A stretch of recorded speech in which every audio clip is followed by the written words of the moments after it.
So guys, ganito ang tamang pagpipintura ng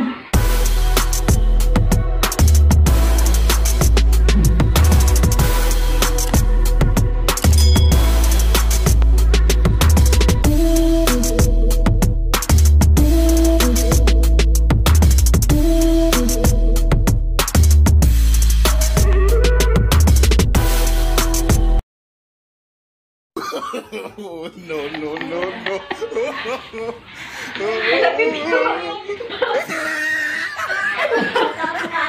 Diba? Tuturuan ko kayo ha. Tignan nyo ha. Ganyan yung tamang pagpipintura. Ito yung mga technique. O, diba? Ano? Ipapahinga ka pa. Oo. Tapos ngayon, sasagit mo na siya. Urong mo siyang gano'n. Ganyan ka. Yung nagpipintura kayo may pahinga, gano'n. Hindi yung pinapagod mo yung sarili mo. O, diba? Kadali-daling magpintura. Sa akin walang pagod ng pagpipintura, guys. Kadali-dali. Oh? Ganyan mo lang yung kamay mo. O, diba? O. Diretso mo lang yan ng ganyan. Tapos may pintura ka ng ganyan. Yan. Diba? Ano kahirap magpintura, guys? Balikan ko ngayon mamaya. Pag nakatulog na ako dito. So kayo mamaya, ha? Kung ano na ang resulta itong pagpipintura natin. So, naistorbo niya kung papating ako habang nagpipintura ka. See you later.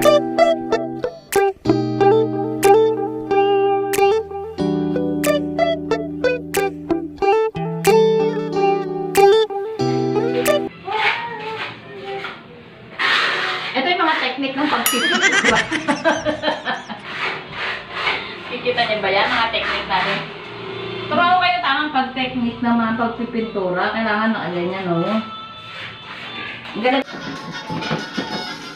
Diba ka naman lumabot?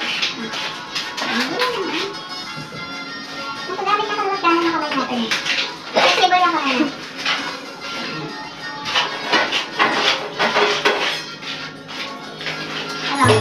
Ngayon, may natutunan kayo sa akin. Balik na ko kayo ulit mamaya.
Madera, yung brown niya, ginawa niyang itim.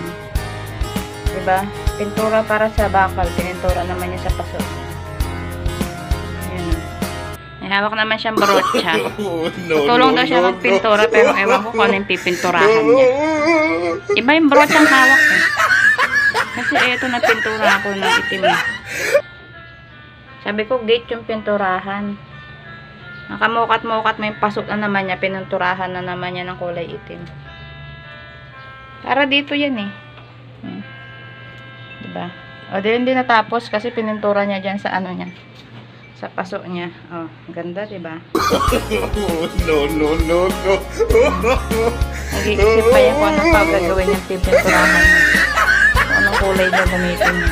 Sarap dito siya na ito.